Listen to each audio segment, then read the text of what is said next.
And we're back with more Big Beautiful Women. You guys seem to be really enjoying this series, and I know I am.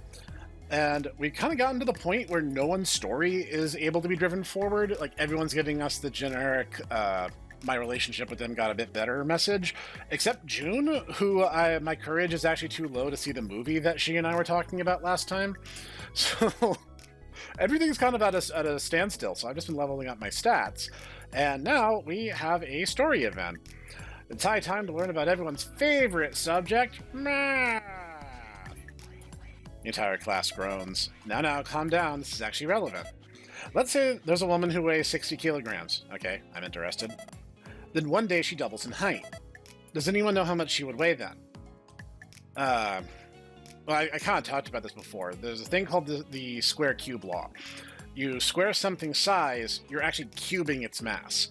So the mass actually goes up exponentially faster than the actual physical size would. This is why those movies about giant insects and arachnids would never actually bear out in real life, because they would grow so heavy their body would not be able to proportionately carry their own weight. And in the case of arthropods, they wouldn't be able to breathe. So it would be more than doubling, and it would be more than 240, which would be times 4. It would actually be, by process of elimination, it would have to be 480. That's right, excellent work. I feel a bit more intelligent now, yay. If a 3D object doubles in size, its weight increases 8-fold. This is because if you double in size, your length, height, and width double as well. Volume is always expressed as cubes, 24 centimeters to the third, 18 centimeters to the third, etc. If your starting mass is x to the third and it gets doubled into 2x to the third, you still have to cube your mass. See, my reasoning was a little bit different, but I was still basically on the right track. So ladies, if you find your weight is starting to get into 6 or even 7 digits, don't worry. That's perfectly natural for women your size. She is 100% correct, yes. No one wants to be my friend right now. My energy is low, but it's Saturday, so I'm going to risk it and roll on Charisma, which worked out. And we're going to rest for the week. Okay, good. It seems like isn't my HP recovery getting better? I don't know what to make of that. I don't have the courage to do June's event. I don't think I can progress that storyline much at all. I tried Fuko, Hifumi, and Yu and Maya, and none of them will let me progress, so I may have to wait a little bit first. So I'm just going to kind of jump ahead till when something interesting happens again, so you guys don't have to watch every week of the grind. Just think of this as Meet the Monsters, but instead of monsters, it's giant women. Okay, we have a chance to talk to our family, so let's see. Hello again, Naoya. What's up? I don't know, you're the one who told me to call. That's right. Mom trails off and taps her foot. Right, I think you should get a roommate. Didn't you say I was looking for not having one? Well, yes, but having a roommate is all part of the college experience. You make some wonderful memories and save a lot of money, too. Memories like what? One of my roommates worked at a bakery, so she always brought home a bunch of free pastries a few nights a week. Another one of my roommates would always open up her curtains and change for the whole world to see. Another one of my teammates ran a campus gambling ring, so I got to make some side money handling bets and recruiting new customers. I think I'm good. Oh, come on, don't be shy. It's a great way to make new friends. I have plenty of friends, and it's nice having a room to myself. It's quiet, and I like quiet. Mom chuckles. You always were mature beyond your years. Mom's confidence makes you feel more charismatic. But don't forget, you're in college. It's okay to engage in a sensible amount of tomfoolery now and then. A sensible amount of tomfoolery. I like that. I'll keep that in mind. All right. Yeah, no, we are slowly building up, and I'll report back again here shortly.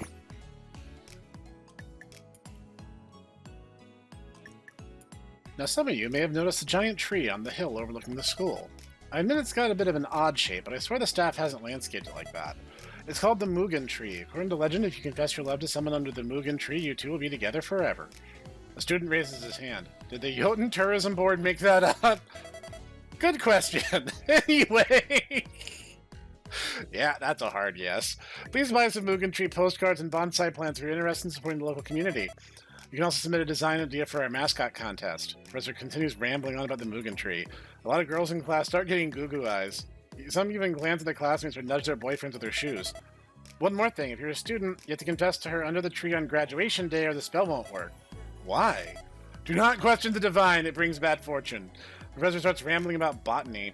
If I'm serious about a girl, I should definitely confess under there on graduation day. Well, I mean, I am, but I'm woefully ill-prepared. Alright, let's save so we don't... You know what, let's just... Fortune favors the bold, right? Yep. This is what we keep running into. So I'll see you guys in a bit. Hey, Mom, how's it going? It's me, Nelia. Hey, Dad, how's it going? Things are well, things are quiet. Good, good. I love my dad, but he's never been the most verbose. Why did you decide to move there of all places? To Yoden? It was cheap, and it was new. Thought I could use some excitement in my life. You sure about that? Yeah? Why? Be honest now, yeah. Why do you like giant ladies so much? See, this is funny because I have been posed this question a goodly amount in my life. Why big? I don't know. Why not big? Why do you like small? I don't know. Like, I've never been able to account for it. Like, I just always have. So, like, I suspect Nalia's answer might be similar. Where did your mama go wrong? Dad, what the heck? I feel like I've just been flashbanged. Was it because we took you to see too many kaiju movies? Have you been indulging in some esoteric? I can't say that word in the first 10 minutes. Why do you like impossibly tall women? The flashbangs keep coming and coming. A lot of women are taller than me. It's not my fault. Still, explain yourself. Why do you find those terrors so alluring? I just think they're neat. That's all. Dad sighs. I don't get it, but more power to you. That's what Yutaka always tells me. Are you okay? You sound scared. Scared? Scared? Don't be absurd. Women are the least frightening things on the planet. Then why haven't you visited yet? I've been very busy lately. I'm sure you understand.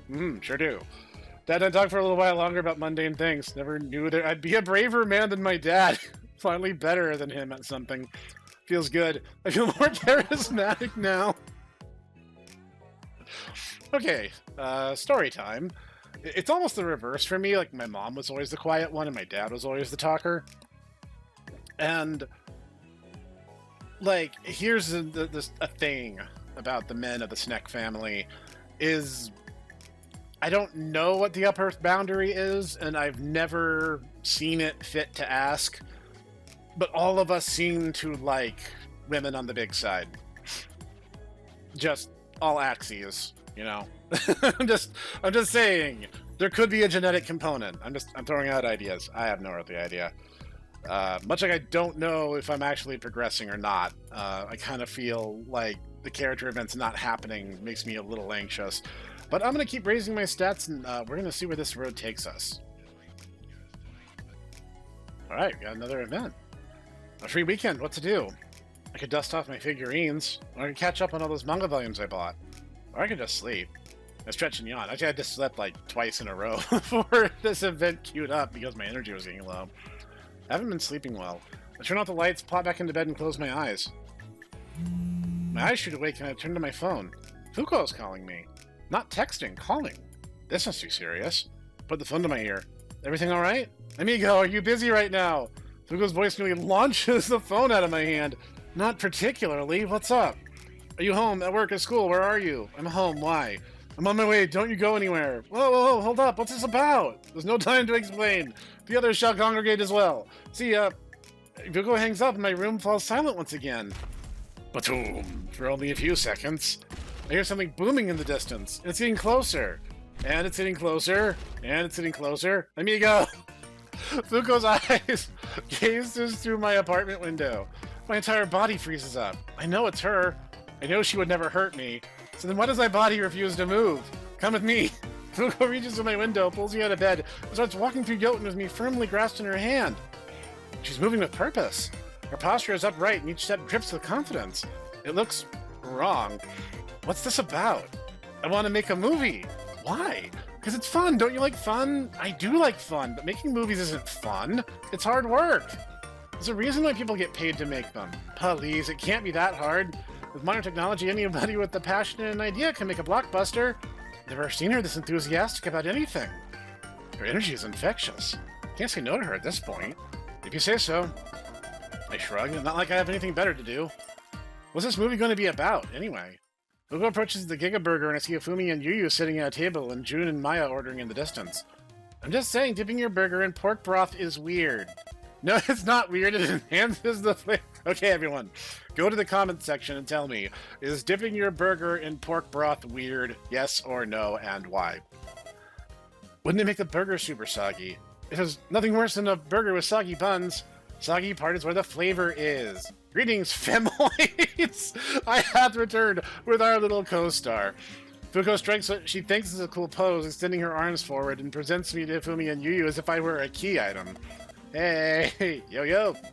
Co-star? Yes, indeed. Fuko nods. Sis is in charge of catering, set design, and an extra. Fuko points to Ifumi. Ifumi's our main draw and our main antagonist. Hee. Wait, antagonist? I look over at Ifumi. Do your contracts even allow you to play the antagonist? Does she have like some kind of Dwayne Johnson clause in her contract? Shoot, that's a good question. What do you mean contract? Some contracts prevent actors from doing certain things on camera. Some are anti-nudity clauses. Some prevent the actor's character from getting beaten up too badly on camera. Others prevent the actor's face from being obscured by a mask, helmet, or costume. There's a few of these I know of. As I recall, like, Dwayne Johnson basically doesn't lose. The only exception I know of that is that Fortnite event where he was, like, some WoW extra or something. And the guy... I cannot pull the name. The guy who plays Machete, Trejo. Trejo. And his whole thing is he can never win if he's playing the villain, because he wants to emphasize that villains don't win, which I actually think is like super wholesome. Actually, I actually quite like that idea. That's dumb. Why would you throw out perfectly good role opportunities like that? It's not that weird. I got a no nudity clause in my contract. Wait, seriously? What's that supposed to mean? Nothing. Just thought you were one of them thirst trap influencers. I think, like, basically every girl in this game qualifies for that to some extent or another. I mean, I kinda am. Showing nips is a big no-no, especially on YouTube. I'll really get in trouble for that. Are you seriously baking on a Fumi nips to sell this movie? No. If we puff her cheeks out even bigger. How about the outline of the nip? No! I want to be a bride someday. What about a butt? Yeah, I can show some booty. Yatta! Didn't you just say there was a no nudity clause? It says no frontal nudity. Booty is okay. I can't with you, Ifumi. I just can't.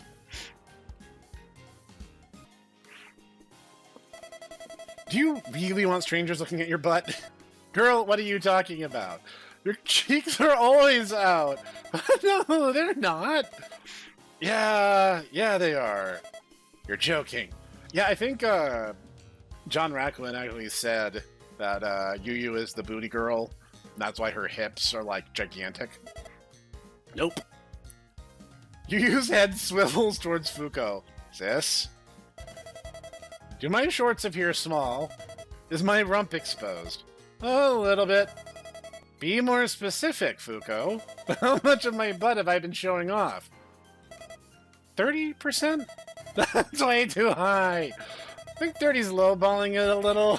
40 seems more accurate. Shh, don't tell her that. I was trying to be nice. Ah! Out of bites, don't tell me how much of my butt have my customers seen. I have an opportunity to be really mean right now.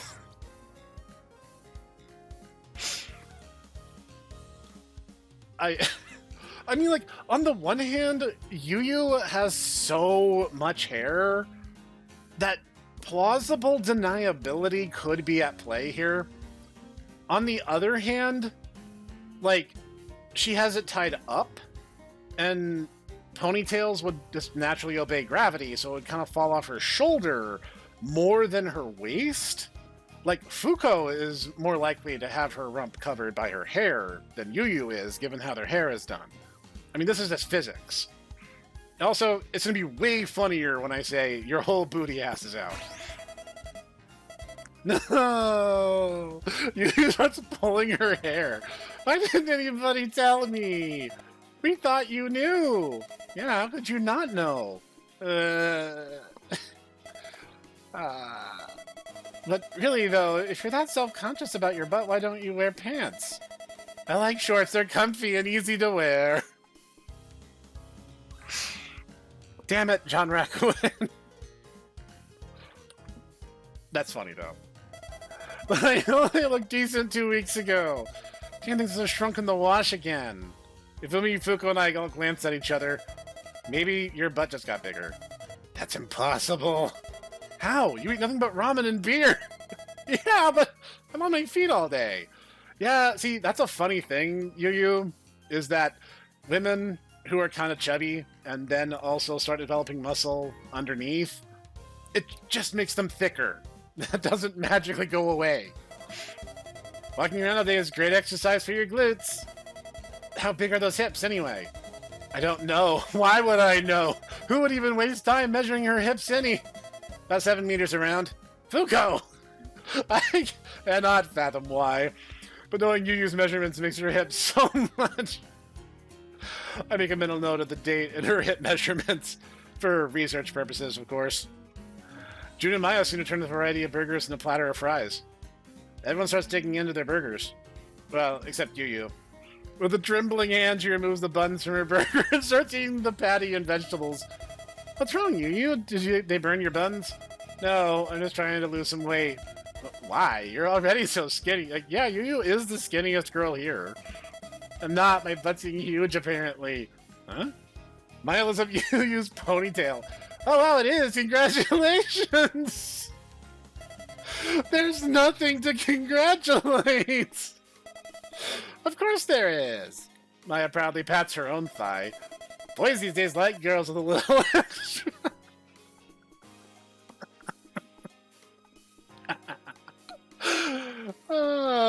This is why I love you, Maya. Yu's cheeks flush pink as she stares down at her deconstructed burger. Yeah, you got good thighs. June reaches down and squeezes Yu's thigh. Firm, strong.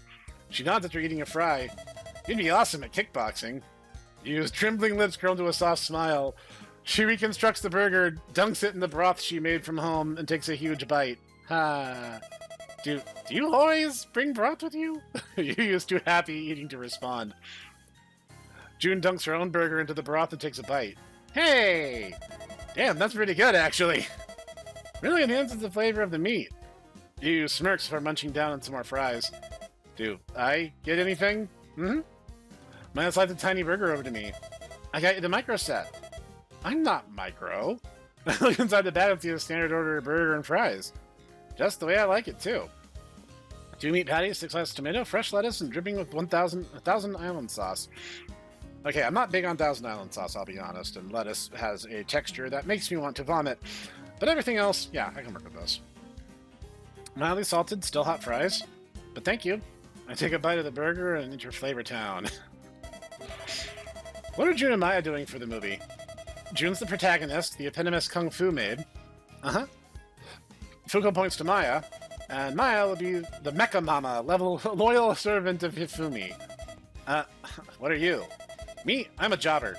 A whatter? Jobber. Basically someone who gets their ass kicked to make another character look cooler. I see. Wait, then what's my job? You're the love interest who gets stolen away by Hifumi. Hifumi smirks at me, and June has to fight her way through swarms of lackeys to get you back. That sounds pretty easy. Oh yeah, all you gotta do is look cute and get bullied by Hifumi on screen. What are we doing for fight choreography? Fuko licks sauce off her lip. That I don't know yet. I was just thinking of just letting you and Hifumi fight on set and filming what happens. Is that okay?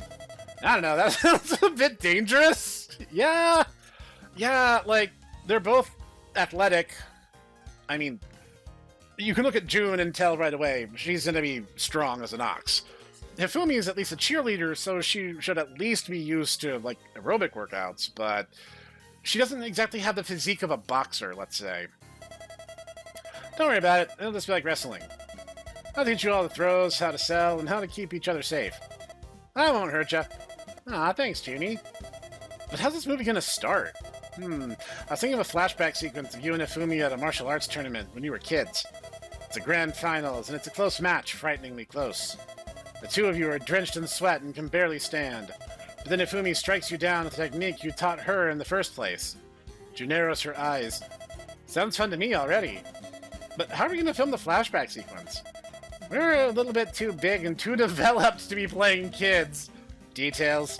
Adults play child characters all the time. Just talk like kids and you'll be fine. What does talking like kids even mean? Just talk about creeping a lot or something.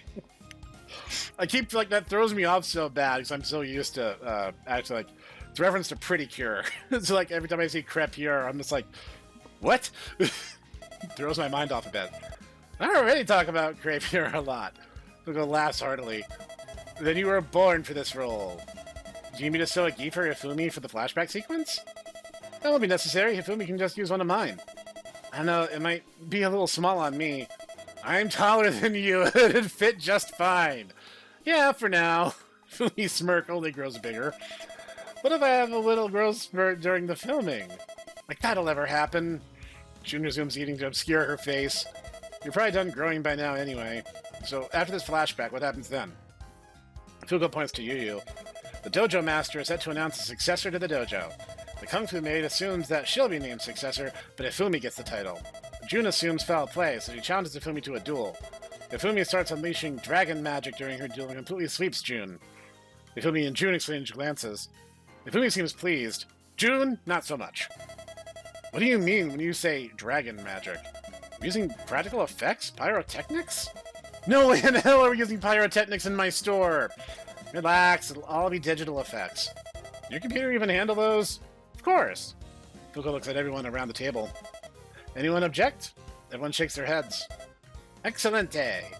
So, after June gets her butt kicked by Ifumi, she gets thrown out to the dojo via a sick giant swing all the way across the island. She has to train hard and defeat nefarious foes to save her boyfriend and the dojo. Any objections, questions, concerns? Nope, sounds fun to me. This isn't going to damage my store at all, is it? No, of course not. We'll all be very careful. Right? Yu glances at everyone with an uncanny intensity. Everyone nods in unison. Good, then I have no objections. What will my costume be for the dojo master? Does he have black gi? Sounds simple. But you'll have a giant beard and a mustache. Why? All dojo masters need a beard and mustache. She's right, you know. I'm not wearing a mustache. Those things are itchy as hell. Can you just use your ponytail as a mustache? Yu looks ready to murder Hifumi for that mere suggestion. Haha, kidding. Don't worry. I'll add in post, if you say so. What about you, June? Does the star of the show have any suggestions? You mentioned that Naoya would be playing the role of my boyfriend, right? Yes. Will that be a problem? No, just how lovey-dovey do you want us to act on set? That depends on what draft we would go with. I did have a 20-minute long scene planned. 20 minutes? How do you even have that for 20 minutes? Everyone looks at June. June, 20 minutes is nothing. June begins to sweat. What do you mean nothing? Yeah, doesn't it last like half an hour on average? Yeah, if you're bad at it. June looks away from everyone and starts eating fries. Are you a half-minute hero? No, just don't like wasting time. Ah, fellow speedrunner. Can you just not do that scene? Ah. Fuko's okay falls flaccid. that might be the thumbnail for today's video. It's necessary for the plot. How so? Basically, Ifumi would toy with Naoya in front of a defeated June. Fondle him, lick him, touch his arguments, all to humiliate her. Fuko starts panting. Then June scowls at the camera in despair, further motivating her to improve. I'm game. June starts to sweat even more. I'm not. NTR is not allowed in my restaurant. No, I was wrong. This should be the thumbnail for today's episode. Yu yells loud enough for nearby trees to rattle. Oh, come on. What's wrong with the little... Damn, Fuko. Calm down. There is a blight on civilization. It's hot, though. Till it happens to you. Man gazes wistfully into the french fry platter. Then it's extra hot. Fuko! The betrayal, the heartbreak. Fuko starts squirming in her seat. I'm gonna have to decline. I don't want my junk on camera. Also a junkless draft. I'm far enough into this video, right? It should be okay. Ifumi and I exchange glances. I open my mouth to speak, but June just stares at me. Her mere presence forces my mouth closed. Don't worry, June. You get to humiliate Hifumi after you beat her in the climax. Hifumi wiggles her eyebrows at June. Let me read the draft. I'll think about it. Yes. Fuko looks around. Any other questions? What tone are you going for? Silly and fun. I'm not trying to win awards. I'm not trying to be pretentious. I'm just out to make something entertaining. I see. About that costume you got for me? It's a bit tight. Is it okay if I make some modifications to it? Not at all. Just let me know before we get on set. Thank you. Fuko looks down at me. What about you, amigo? Is there anything you'd want the movie to focus on more? Comedy, romance, or action? Actually, I kind of like all these things. I'm not really sure, like, what my input here is going to mean.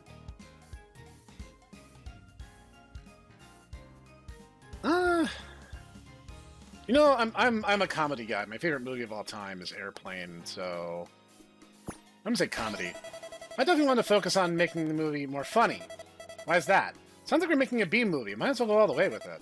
Let's make it as goofy as possible, lean into the absurdity. Let's keep bloopers in and not be afraid of breaking character. Sounds fun to me. I'm in. We're gonna make the best bad movie ever. I feel closer to Fumi and Fuko now. 6 of us continue discussing edits to the script and where and when we're going to shoot the movie. We eventually settled on filming the whole movie over the next 2 weeks. As spontaneous as this whole thing is, I don't mind. It's summer vacation. It's not like we have anything better to do. It could go well, but it'll likely be a complete dumpster fire. Good. The world doesn't have enough good bad movies. That is one way of looking at your situation. So, once more into the grind. Oh man, that was really fast. I literally did one action. I awakened from my slumber and am promptly escorted by Fuko to the set location for the day. When we arrive, we see Ifumi and Jun studying some scripts. Maya stands beside a towering tripod camera, fine-tuning the boom mic. I see. Everything going well, my leading ladies? And memorized. Bullshit. There's no way you managed to memorize all that quickly. I memorize formulas for school and read scripts for work all the time. How is that surprising to you? That's right. It's not my fault you don't read. I used to read all the time. Just been too busy lately. Yeah? What's the last book you read? Ban Pan Man's Big Adventure. No kidding! That was my favorite book growing up. Really? Yeah, Fumi cried like crazy when I spoiled the ending. I didn't cry. That much. You're lucky you spoiled her. If you spoiled me, I would have killed you. BT Dubs, where's Yu? She's over at the shop prepping for part 2 of the shoot today. You ready to roll? Ready as I'll ever be. Ready. Ready. And action! Fuko swerves the camera towards Jun and Ifumi. Maya dangles the boom mic just out of frame. Wait, already? Give us more of a warning? No, this is more authentic. Just go. Ifumi quickly composes herself and walks on screen. Ready to fight, May? Seriously, you named Jun's character May. It's funny. Fuko mutters under her breath. Jun pauses for a little bit before cracking her knuckles and smirking down at Ifumi. Heh, you know it. Ready for the 100th loss, Hitomi? Last time I checked, the record was 101 to 99. The two start slowly walking in circles around each other. You're counting as sloppy as you're biting.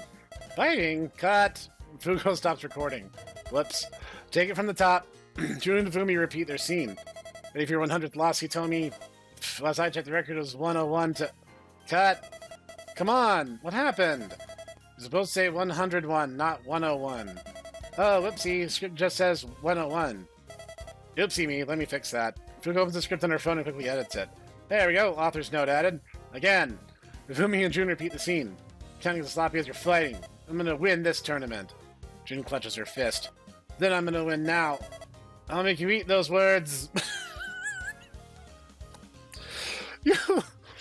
You snuck in a Sonic Adventure 2 reference. You sly dog. Ifumi rushes towards Jun. Cut. How was that? It's pretty good. Very expressive. Pretty hammy. Jun mutters under her breath. Hammy? I was putting my all into that. I feel like it's missing a little something. A little pizzazz. A little tension. I know. How about I press my chest against Juni's? Why? You know, up close and personal. Getting right in her face. Pushing my head against hers. Yes! Nothing makes rivalry like implied Yuri. We call that symmetrical docking. You're a genius. Whoa, what about my idea? What's your idea? I forgot. Let me know when you remember. Action! Ifumi and June get back into character and beat the scene. I'm gonna win Naoki's heart. Ifumi approaches June and presses her chest against hers. Please, you really think you'll win Naoki over? June stumbles backward from the sheer weight of Ifumi's chest and quickly composes herself. She pushes back against Ifumi and straightens her posture just to emphasize how much taller she is. Why couldn't I? He likes strong girls. He also loves boobs. That is the most on-the-nose statement of this Let's Play, and that's saying something. Ifumi pushes her breast against June's big, full boobs. Ifumi winds her chest back and strikes June's chest with her own. There's no way he'd be into mosquito bites. June's huge. Like, there's no way of looking at that physique that makes me think mosquito bites. Ifumi closes her mouth and puffs out her cheeks. She's trying really hard to not break character. Whisper to Fuko, I don't remember this being in the script. Shh, this is brilliant. Improv trumps anything a writer could cook up. Despite being shorter than June, Ifumi's presence is so much bigger. Enough talk, you cow. June isn't giggling or smiling in the slightest. She's taking this role dead serious. Let's go. The two titans begin to fight. Well, June begins to fight. Ifumi just tries to remember wrestling moves while pulling June's hair. June, meanwhile, puts Ifumi in a variety of submission holds. Camel clutch, wall of Jericho, and arm bars. She even gets a spinning pile driver in there. Cut! What now? I was just getting to the good part. June keeps Ifumi locked in full Nelson. This is all really good stuff, and I mean real good stuff. Making me, me naughty bits. Damn it, Fuko, why do you make me read these things out loud? But you're beating her a little bit too hard. It's supposed to be an even match. Ifumi, is there any way you could try a little harder? Ack. Ifumi tilts her head a little. You know, fight dirty. Headbutt her, throw some sand in her eye, smack her in the boob. Anything to even the odds. It's in character, so don't worry. Ifumi quickly offers a thumbs up. Her breath gets raspier and more inconsistent by the second. Her knees begin to buckle as her eyes grow unfocused. Is she dying? Drool begins to drip on the side of her mouth and onto June's arm. June lets go of Ifumi and wipes the drool off. You alright there? Go back, I was almost... Oh my god. Surrounded by maniacs. I look up at Fuko. You got that on camera, right? Oh, yeah. Alright, run it back. Make this is a good, even fight. Action. Ifumi and June resume play fighting, but June lets Ifumi get some hits in between every grapple. Ifumi does a drop kick, a neck chop, and even smacks June across the face with her boobs. June has to act hurt. There's a noticeable delay between June getting hurt and her reaction. I didn't see Ifumi wince upon striking June. Up close, it doesn't feel like a close fight at all. With some editing, I'm sure it can look close. Fight goes on 4 more minutes, and Ifumi looks absolutely winded. Her mascara is running, her breath is heavy, and her hair is messed up. June hasn't broken a sweat, but she's down on one knee, clutching her completely uninjured arm. Why won't you fall? Ifumi rushes June and winds up one more punch. June dodges Ifumi's hand and wraps her arms around her. June spins Ifumi around, jumps into the air, and lands Ifumi stretched horizontally atop her shoulders. Zwei. June jumps even higher, spins around more fervently, and lands with Ifumi on her shoulders once more. Ugh. Ifumi tries to squirm out of June's grip, but can't. Dry! June leaps up into the air, flips around so Ifumi is under her, and spreads her arms and legs out. No, no, no, no, no, no! Ba-toom. Two of them come crashing down into the beach, creating an explosion of sand upon impact. Once the sand clears, I look down to a crater and see June lying face first in Ifumi's boobs. Ha, ha, ha. June slides her face into Ifumi's breast before sitting upright on her chest. I win. June triumphantly points downward at Ifumi. Ifumi's face contorts into a smile as her eyes turn hollow and watery. Knew you would. Take care of Naoki for me, promise? I promise. June gets off of Ifumi and offers her hand to her. Now, come on, want to get something to eat? You know it. Ifumi reaches up and grabs June's hand. And cut! Perfecto, perfecto, mwah, mwah, 11 out of 10, you two did great. Glad you liked it. Ifumi stands up and winces. Does anyone have a brush? Oh no. June starts checking Ifumi's body. I didn't overdo it, did I? Nah, don't worry about it, I'm fine. June notices a massive bruise on Ifumi's arm that engulfs her entire bicep. Find my ass, your arms! The bruise slowly disappears within seconds and Ifumi's arm looks brand new. No swelling, no purple, not even an ounce of green. You can just do that? Yep, my body grows and heals faster than other giants. That's terrifying. But why? That's not fair. June turns to Fuko. Do you need another cut of that fight scene? Nope, we got all the footage we need for that. Are you sure? I'd be more than happy to re-record that a few more times. Nah, I'm good. Just time to shoot the next scene. Fuko turns to Ifumi. You can go on and head over to Sis's shop now. KK. See ya, Junie. See ya. Everyone waves Ifumi goodbye as she leaves the beach. Alrighty. Fuko turns to Maya. Maya, could you help us fill the crater June made? We need a flat beach for the next scene. Sure thing. Whoopsie, let me help you with that. June and Maya spend the next 2 minutes refilling and flattening the crater June made. Alright, that should do it. So what scene are we shooting next? Picture this. You're just waking up from a nap on the beach, dreaming of that title match you and Ifumi had those many years ago. Fuko points down at me. You are then awoken by your boyfriend, informing you it's almost time for your master's retirement ceremony. You're excited because you believe that you will inherit the dojo. Sounds good to me? Good, good. June lies down on her side and curls up into a ball. Looks like just like how I sleep. Like this. Not quite. You should be laying on your back, like you fell asleep by accident basking in the sun. June lies on her back and stretches out her limbs. Like this. Bingo! What about me? What do I do? Fuko picks me up and places me on June's tummy. You are to stay here until June lifts her hand towards the sun. Then you climb up her body, sit on her chest, and wave at her to get her attention. Sounds good to me? Me too. Alrighty then. Fuko swings the camera closer to June and tilts it down at her. Action! June closes her eyes and slowly opens them, as if just awakening from a nap. She looks up at a cloud obscuring the sun and reaches her arm up just as Ifumi had reached her hand out for her. She smiles and grabs the air as if she were grabbing the sun. June's arm falls limp as she yawns and puts her hand behind her head. Ah. I hike up June's stomach and climb up her breast, which is not a sentence I thought I'd be reading today. She's still staring up at the sky. Shoot, I've got to ask how I'm supposed to get her attention. That is quite the dichotomy of options, game. You see, it would be funny, like physical comedy funny, to like hit her, but it would also be really funny to like emotionally fluster her, so I'm gonna call her Darling. Darling, there's better places to take a nap, you know. I slide up June's chest and land just before her neck. Darling! Calling June Darling makes me feel more charismatic. Cut!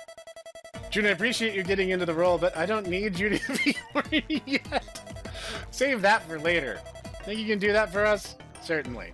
Fuko points to me.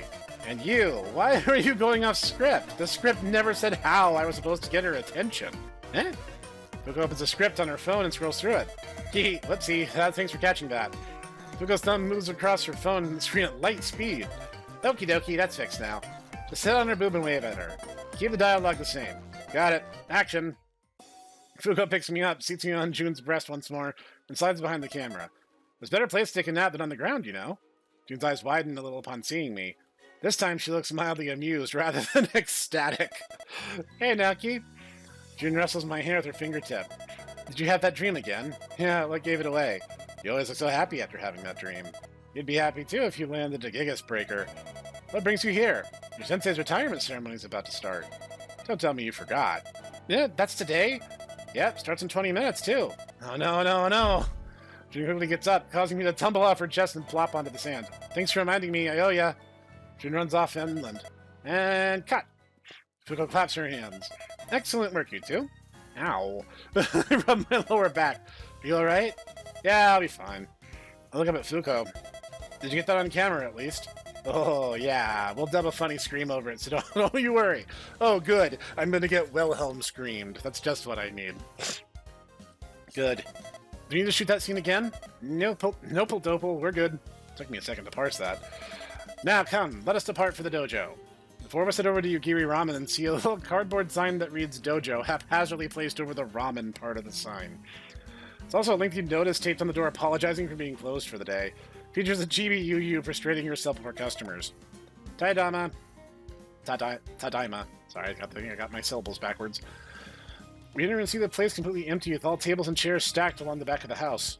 The walls have been covered in makeshift wallpaper and the floor has been covered in cheap tatami mats to make the place look like a dojo.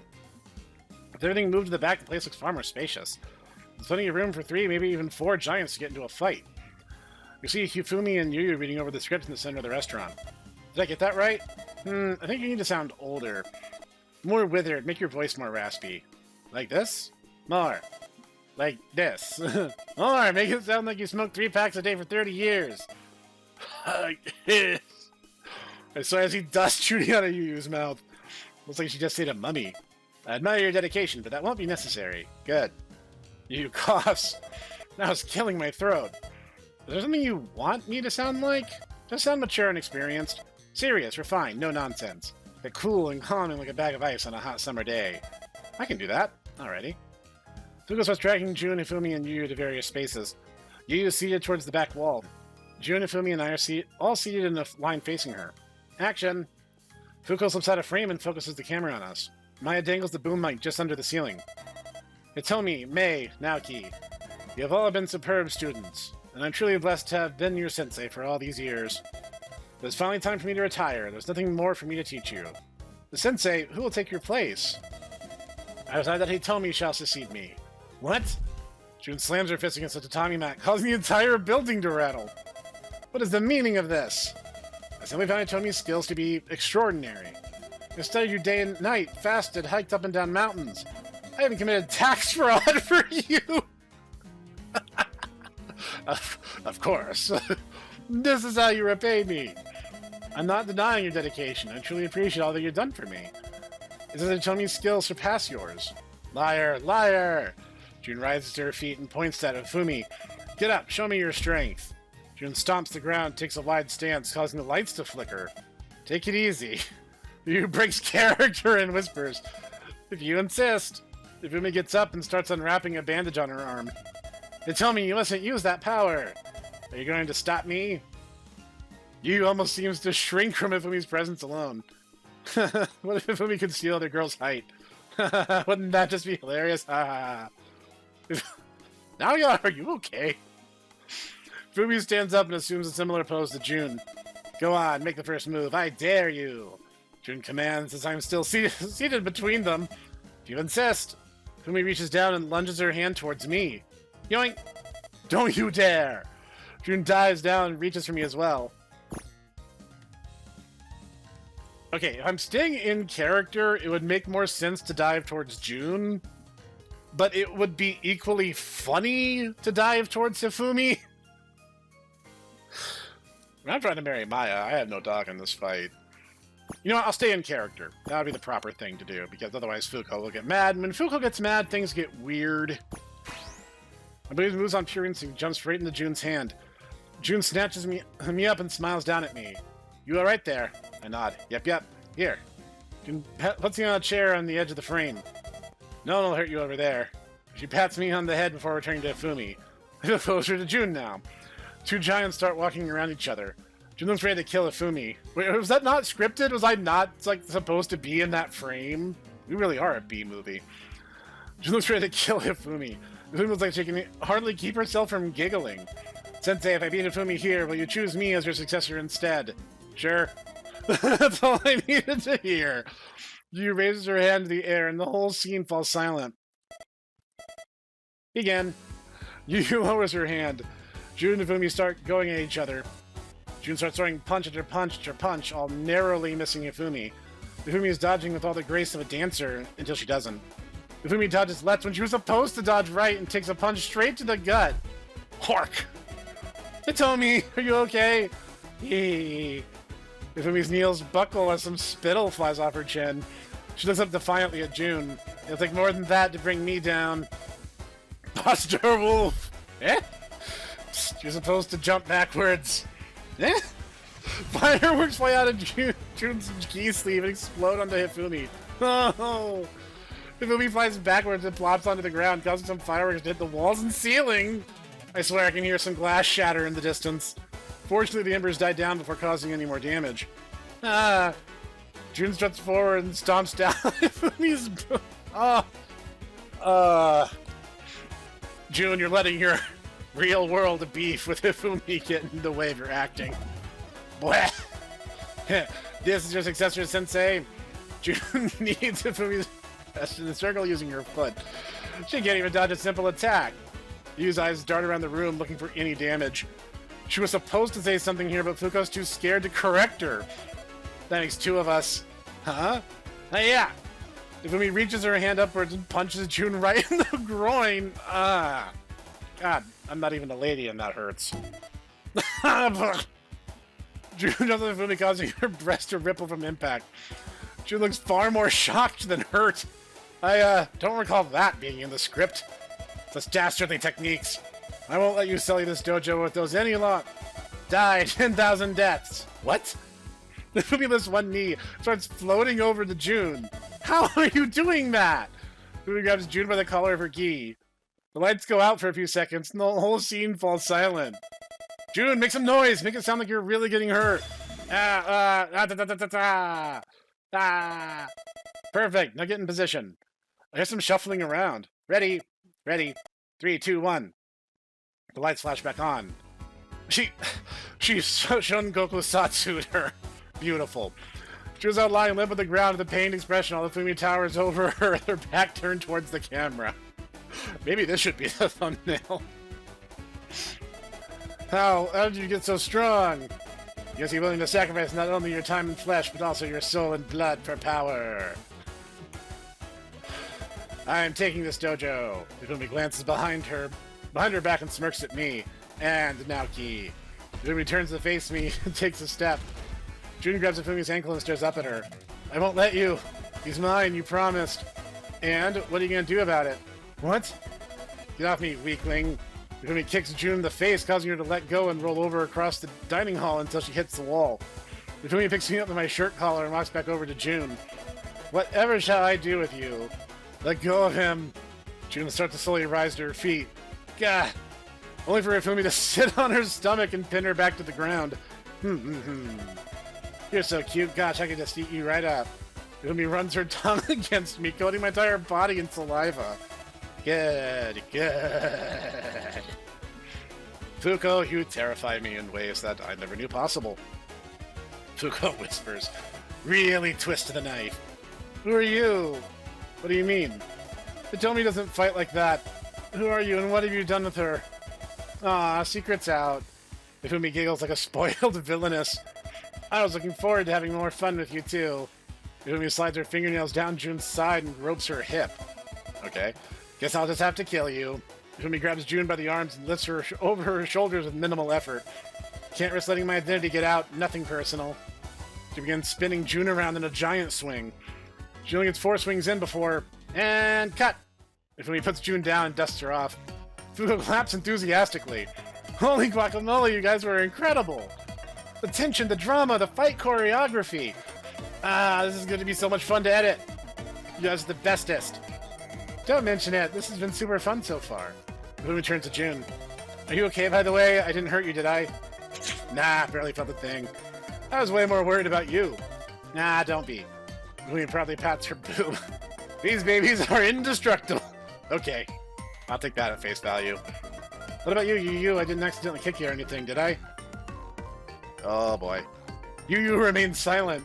I don't think I've seen her blink since the fireworks went off. Just ignore her. Alrighty, do we need to shoot anything else at this location today? Fuko nods. You gotta film the part where Hitomi's getting all frisky with Naoki. Then we gotta film an ad sequence. Basically, Mei's master has a twin sister who runs a ramen shop. Sister treats Mei to some ramen to help nurse her back to health after finding her passed out atop a pile of garbage. I'm not complaining, but why do we need an ad sequence? Who do you think is bankrolling this production? That's fair. Now everyone except Ifumi and Naya get off the set. Is it okay if someone takes over for me for a little bit? My arms are starting to get sore. Not at all. June takes the boom mic from Maya. Thank you, dearie. Alrighty, so what's the direction for this scene? You're a villainess enjoying your new dojo. You've mostly turned the place into your own little castle. And I've been toying with Naoki to your heart's content. About that, I haven't seen any specific directions on the script. It's like that for a reason. Since I am such a gracious director, I shall allow you to freestyle. Improv all you like, get crazy, get stupid. Is there anything specific you want us to do or avoid, though? Naoki should definitely try to stay loyal to Mei, but Hitomi keeps trying to break his will and get him to surrender to her. Sounds cute, I'm in. What part of that is cute? As I said, I'm surrounded by psychos. Ifumi doesn't say anything, but her smile grows noticeably more crooked. Alrighty then. Fuko dims the lights until only a single spotlight shines over a chair in the center of the dojo. Whenever you're ready, Ifumi picks me up with my collar and walks on set.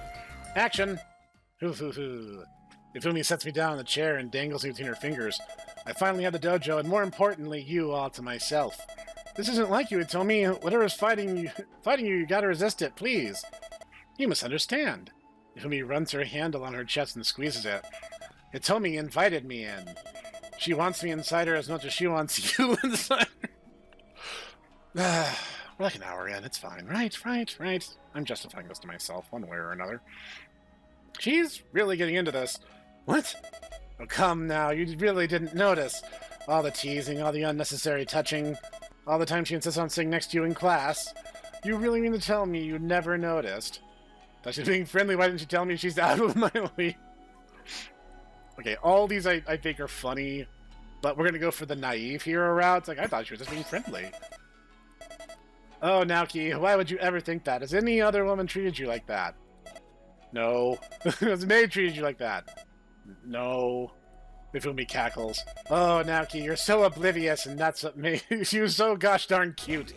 Being called cute makes me feel more charismatic. Enough of this. Surrender yourself to me. Never. I love May. You say that, but I know you desire Hitomi more. Liar. That's true. Even now I can see you staring at her. Ifumi's enjoying this way too much. My eyes immediately rise back up to meet Ifumi's. I didn't even realize my eyes were wandering. Just how often do I do that? Got you. That's the only time I stared. Ooh, now, we both know that's not true. Even when you're with me, I can feel your eyes gazing upon me. I know you want me. I know you lust after me. Ifumi sits upright, causing her chest to puff out and appear much bigger. That's not true. Come now. Ifumi slowly sloshes her chest side to side to attempt to hypnotize me. And it's working. Bro, the smallest bit of willpower on your point, man. There's no point trying to hide it. Ifumi giggles. You've always been such a bad liar. I've always been hotter than June. But now I'm strong. May, you said the wrong name, Ifumi. There's no reason to stare at that puny little weakling. Love and lust are two different emotions. I shake my head. But I wouldn't expect a demon like you to understand that. You take that back. I will when you give me my friend back. Ifumi opens her mouth and throws me in. I'm thrown into a dank, dark cavern, hot, slimy, and full of several teeth. I'm getting beaten by her teeth and teased by a serpent-like tongue. I don't know if I'm facing up, down, left, or right. Her mouth just continues to nibble, flick, suck on me for the next few seconds before spitting me out. Wherever you are in this moment, John Raquin, if I get remixed into some really unsavory YouTube poop, it's your fault. I fall unceremoniously from Hifumi's mouth and plop onto her bust. What about now, Forget about May yet? I stare at Hifumi for a few seconds in silence. I'm covered head to toe in teeth marks and saliva. I can't think. I can hardly breathe. What was that? Why did she do that? And most importantly, why am I all bricked up? I keep trying to remember my lines, and my brain is blank. Naoki, Hifumi giggles and bounces her chest. Are you there? I guess you didn't love May that much after all. Don't. I raise my finger to her, but my arm won't stop trembling. Underestimate me. Ifumi's hand slides up her breast and clamps down on me, smothering me against her chest. You talk too much. I struggle against her grip. I punch, kick, and thrash with all my might, but her boob just absorbs each and every impact. Ifumi starts grinding me against her boobs. As if that puny May can do this. He's got her name right this time. Ifumi's grip and words only grow harsher by the second. Oof. I try to say my lines, and I'm smothered by boob every time I open my mouth. Not only that, I'm genuinely starting to forget more and more. Not just my lines, my character's name and what I'm doing here. Even my real name. Nothing else matters right now. There is no world outside of Ifumi's boob. Bro, this is why willpower's not a stat, because it would be constantly locked at 0 with you. And that somehow brings me comfort. My body starts kissing and licking Ifumi's boob all on its own. Good. Ifumi's voice cracks. You're finally starting to break. Ifumi eases her grip, and I fall out of her hand. I tumble onto her lap, down her thigh, and slide down her smooth leg onto the tatami mat beside her feet. Just as I stumble to my feet, Fumi knocks me over with her bare toe. No, no, no, I didn't say you could get up.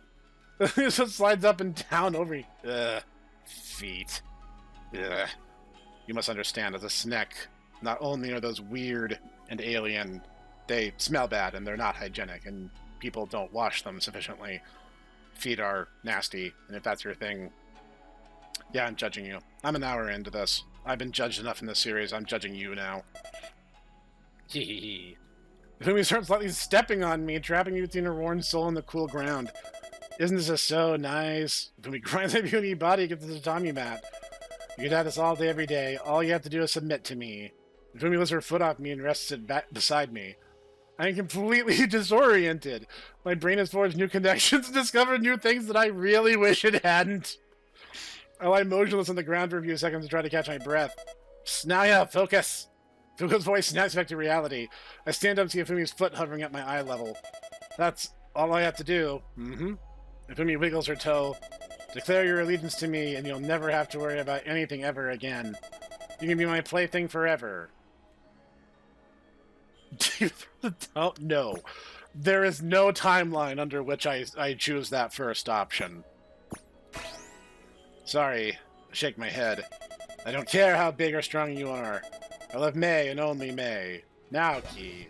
Feel closer to June. Oh, come on, I'm being in character. Like... I'm following Fuko's script. That is all this is. Fumi bares her dagger-like teeth at me. You meanie! I have known you for so much longer. We grew up together. I was always there for you. And you just abandoned me for some gym rat. I'll never forgive you now. You used my real name. Fumi lifts her foot over my head. Bonk. Ouchie! I look up and see Fumi clutching her head in the boom mic laying by her feet. Whoopsie, my hand slipped. Juna approaches Fumi, kneels down and cups her cheek. You alright there? I'm fine. It's not a bump up there, is there? Let me see. Juna runs her fingers through Fumi's hair. Nope, you're good. Thanks for checking. June turns back to Fuko. I didn't ruin the scene, did I? Nah, don't worry about it. I can easily edit that out. You need any reshoots? Any alternative angles? New line reads? Nope-a-dope-em. That's all perfect. Spicy, salacious, sensual. The perfect blend of danger and sex. We'll sell dozens of copies. Dozens, I say! Maybe even hundreds! I guess when your budget is like $50 and you're a coupon to your sister's ramen shop, I guess that's like shooting for the stars. Anyway, let's get this place back in order. We still gotta record that ad. Evan helps put everything back in its place and the shop looks back to normal in no time. Ah, perfect. Just how things ought to be. Do you need me for any other shoots today? Not right now. Everything else for today is going to be focused on June and Yu. Gotcha. Still cool if I hang out on the set, though? I want to see bloopers happen in real time. For show. Come, my cohorts. Let us depart and halt to the trash alley behind the store. Cinema awaits. Everyone leaves the restaurant except Fumi. She picks me up and lays me down in the bar and slumps over the counter. Ouchie. She whines and clutches her stomach. You alright? Yeah. Fumi feigns a smile. Judy just hits hard. Really hard. I thought you already recovered. I did, but it still hurts. Fumi composes herself and remains slumped over to the bar. What'd you think of my acting, BT dubs? Really good, actually. You really did seem like a bloodthirsty pervert. And I really felt the rivalry between Hitomi and May. You really made it seem like there was a deep, genuine, yet complicated history between those two. Your acting's incredible. Yeah, acting. Thank you very much. What about you? What about June? What do you think of her acting? She's chewing the scenery like crazy. That's not necessarily a bad thing for the kind of movie we're making. Good enunciation, fantastic body language. I could really get a sense of her character's envy and feelings of inadequacy through her body language alone. And she can do her own stunts like a pro. She's already pretty decent. With a little training, I could totally see her having an acting career of her own. I'd love to star with her in something else. Like what? Definitely haven't thought that far ahead yet. Maybe some psychological thriller romance. Like one of us plays a crazy stalker that's stalking the other. Tension just keeps building throughout the movie until something really bad happens. Why that kind of movie? Junie's cute when she's scary. If I play the stalker, that could be fun too. Why? Just think about it. Your giant stalker getting bigger and bigger. The longer it goes on, the more powerless you get. It's just so cute. Fumi clutches her stomach and rests her head against the bar. Owie, stupid tummy. Need me to kiss it? Fumi stands up and exposes her tummy. I mean, if you're offering, you should not joke about that with Hifumi of all people. Of all the girls in this game, she's the first who will take you up on it. I was just joking, but hell yeah!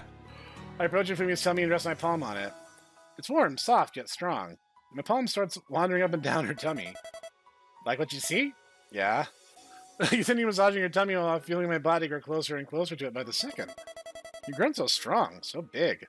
I pat her tummy. I remember when I could wrap my hands around your entire stomach.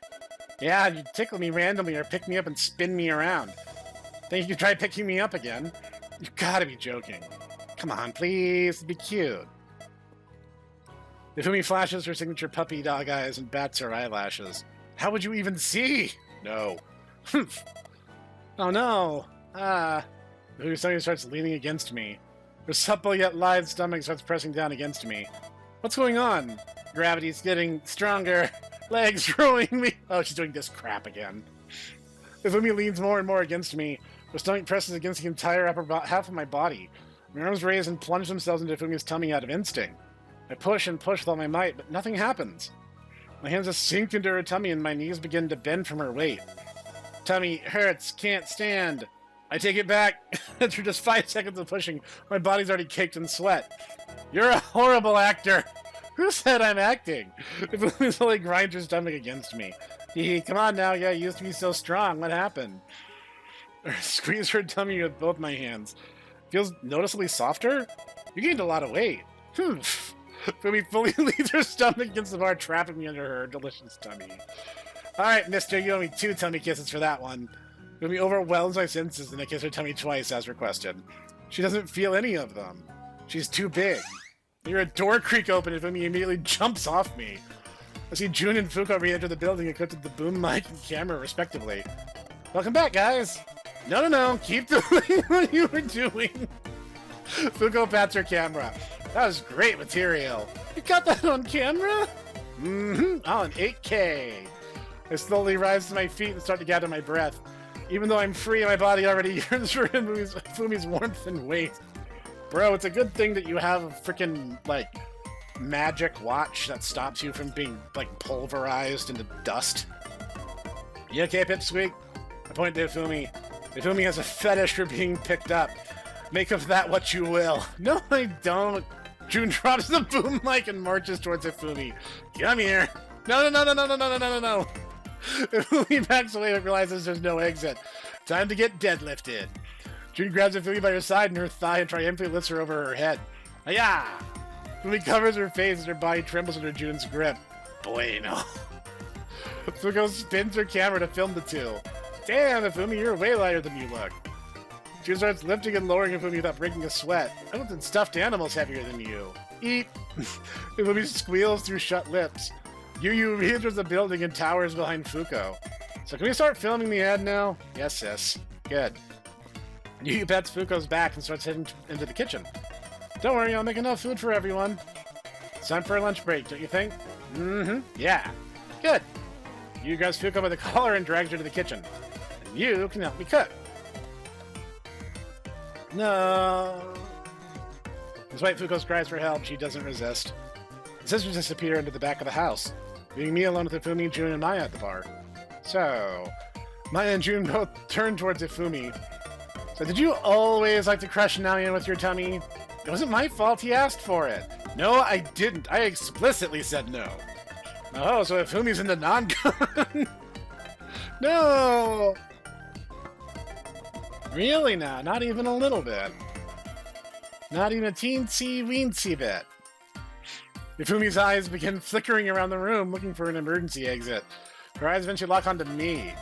No, you made this mess, you live with it. Come on, Hifumi, there's nothing wrong with liking some naughty things. Really? Mm-hmm. You'd be surprised how many gals are in the non-con. Do I say something? I'm an hour and 5 minutes in. Women's romance is weird. It's almost exclusively non-con. But they're okay with it because the guy's like 6'6" and has like $1 bajillion. He's probably a werewolf. I don't get the werewolf thing. I'm sorry. I don't get it. I'm but a Snek who simply tries to get by in this life. I like giant ladies, so maybe I'm the weirdo here. But, yeah. The hell's non-con? Short for non-consensual. Oh, it's the best. Being enjoyed by someone else, asserting your dominance over others, being reduced to nothing but a mere toy, feeling someone squirm under your heel, just so exhilarating. It's just so empowering. Umi's lips quiver as her thighs brush against each other. I can kind of see the appeal, I guess. She's lying through her teeth. What about you, Naoya? Which do you prefer? Dominating others or being dominated? Why does this feel like they're... This got turned around on me really quickly. Do I have to answer honestly? Is this the road that I've traveled down? Was it for this, my life, I sought? Maya so, Maya not.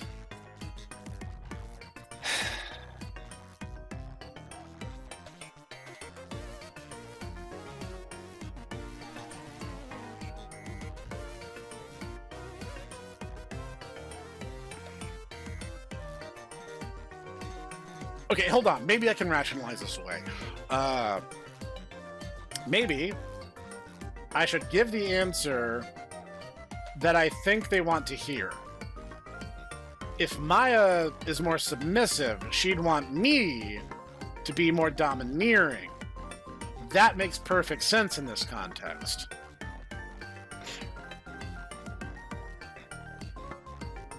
I can rationalize this away. I know I can. Okay. Yes, obviously. I should say what Maya wants to hear me say, not the honest answer, and that way I can hide behind at least one layer of obfuscation if anyone asks. So obviously, dominating. I like dominating others. Again, this is going to become some weird YouTube poop, and really it's my own fault at the end of the day. Oh, ho, ho, ho. You. Now he's forcing himself on others. I did not say that. I did not say that. Why are you telling me this? Just thought you'd be interested. Oh. I did not expect Yu to get roped into this. Yu just groans and continues cooking. Is that weird? Not at all. It's a lost art these days. Too many men are afraid to be sexually aggressive. It's really made dating difficult for the Yu young ones. I don't know how anybody's supposed to get a date if men are punished for making the first move. I could say a lot of things here. Like, honestly, I'm an old man, and I'm probably past the point of any hope. So, for you young'uns out there, good luck. In the world of social media clout and clicks, and content farms, you're in for a fight. So let me go ahead and let Uncle Snek give you a helpful bit of advice. Don't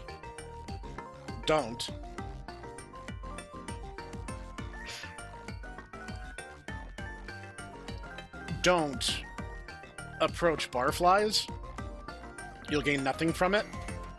There's a time and a place, and places that draw in people like barflies, it's not the place. It's not the time, it's not the place, it's not a good idea. You don't want to do that. This is not even something I learned firsthand. I watched other people make this mistake.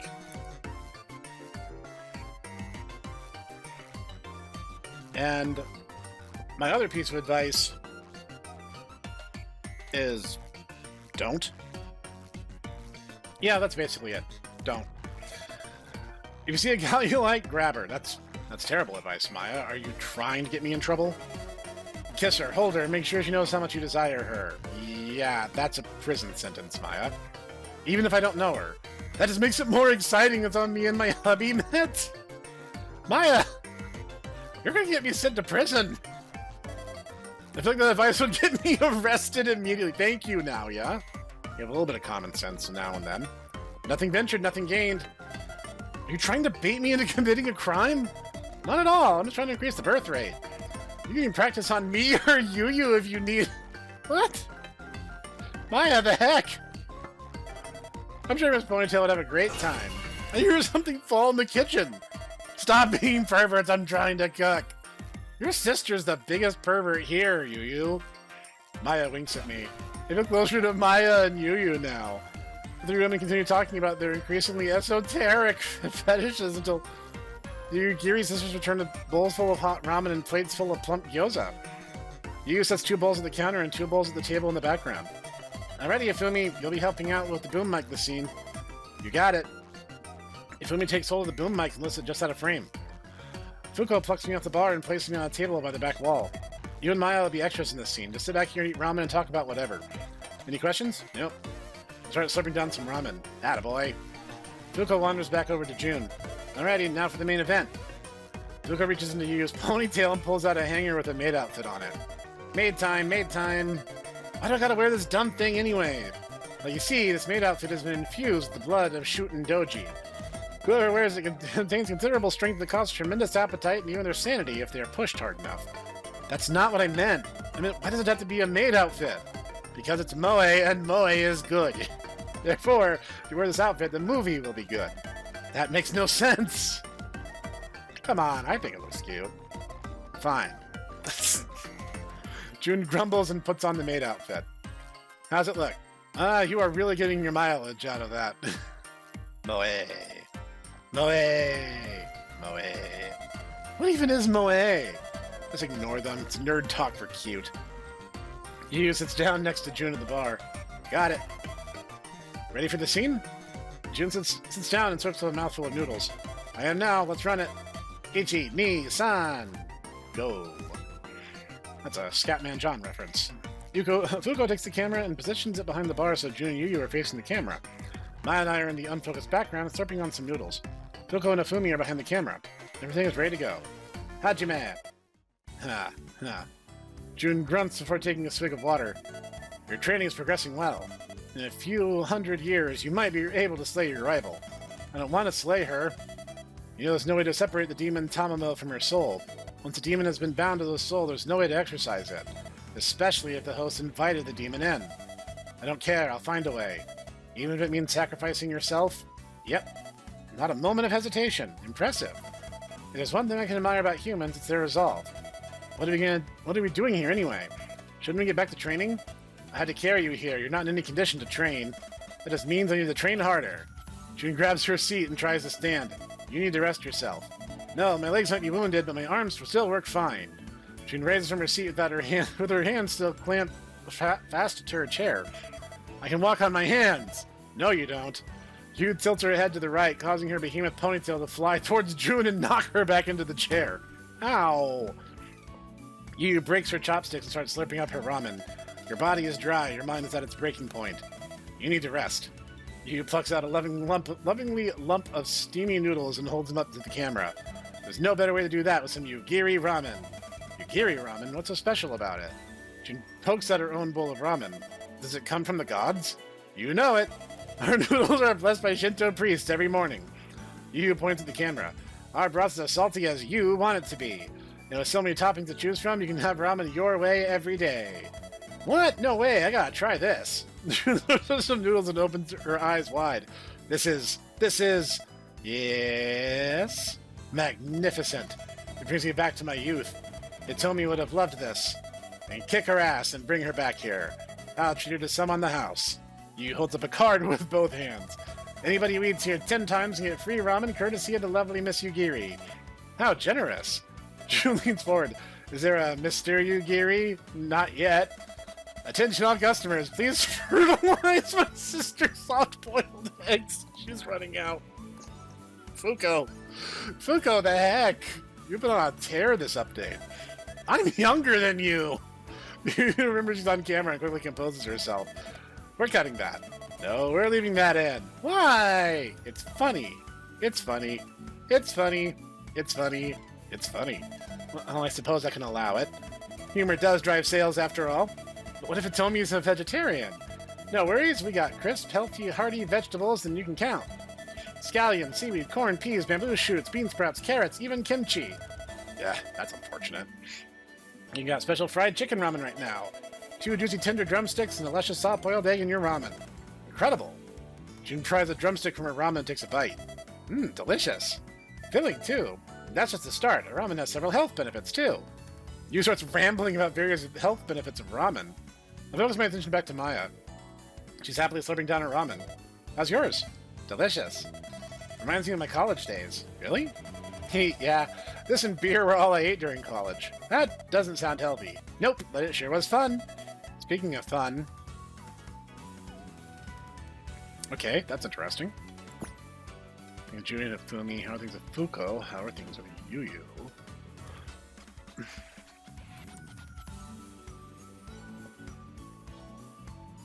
I didn't really know that, like, Maya and Yu were friends until this update, so let's ask about that. Have you hung out with Yu lately? Oh yeah, we hang out at least once a week. Wait, seriously? Oh yeah, she's a blast. Why is that so surprising? She's just so drained after work. I'm surprised she has time to hang out. I'm surprised by that too. I kept stopping by her shop to try to strike up conversation, but she was always so busy I always ended up feeling too embarrassed to try to talk to her, even when the place was slow. What was the breaking point? I just got fed up and came after closing one time with some cookies. Did that work? Yep. She ate 1 chocolate chip cookie and she followed me home like a lost puppy. Aw, that's cute. What do you guys do? Mostly get drunk and ramble about politics. Ruh-roh. That Yu is really conservative. More conservative than me, even. For a lady who was literally ranting at me about how much you hate tax codes, that says something. You're conservative. Well, yeah. If you're young and conservative, you have no heart. If you're old and liberal, you have no brain. I'm still getting canceled on X Twitter for this. Who cares? Honestly, if you actually believe that we're in a two-party system, you're an idiot, because it all goes back to... I don't even care. I'm not getting into it. You're old now. I'm young at heart. Maya changes the topic. I was pleasantly surprised with her. I thought everyone in your generation was some kind of pinko. My estimation of you has just risen a great deal, says the frickin' Snek that was based on the Gadsden's flag. How conservative are we talking? She wants to bring back the Emperor. Yeah, in Japan, that's a pretty conservative stance. What do you mean, bring back the Emperor? Give him supreme executive authority. Uh-huh. She's so funny. She also wants to retake Sakhalin and... Sakhalin? How do I say that? Sakhalin? And Kuril Islands. I thought she hated taxes, though. Why would she want a supreme executive back? Good question. I was going to ask her about that, but the topic kept changing. I was pretty drunk, so I forgot. What else does she believe in? She wants subsidies for moms with lots of kids. She kept complaining about how child labor laws were hurting the economy? Yu! What the heck? The overwhelming majority of quote-unquote child labor statistics were kids helping on their parents' farms. Very, very few of them were actually being sent to mines and factories. Whether we need those laws today is completely besides the point, but Yu. Why? How so? A few centuries ago, you could have children working the family farms, mines, or even factories. Maya, you're hurting my case here, sweetie. The vast majority of it was farms. Like, it wasn't... The children weren't really yearning for the mines, statistically speaking. Having more children had an economic incentive. Thanks to child labor laws, children become economic burdens instead of... Yes, that's technically true, but that's such an awful way to view human life. That's fair, kids were losing fingers in factories and dying of black lung. Kids play video games out mining all the time. I knew you were going to make that joke. Children yearn for the mines, let them work. Modern mining is so much safer these days. It really isn't, actually, like... It's not. It's still pretty bad, actually. Like, that's...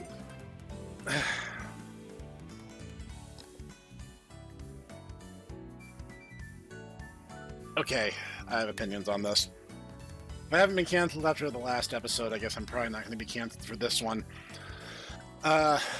Here's a thing. Here's a thing that most people don't realize.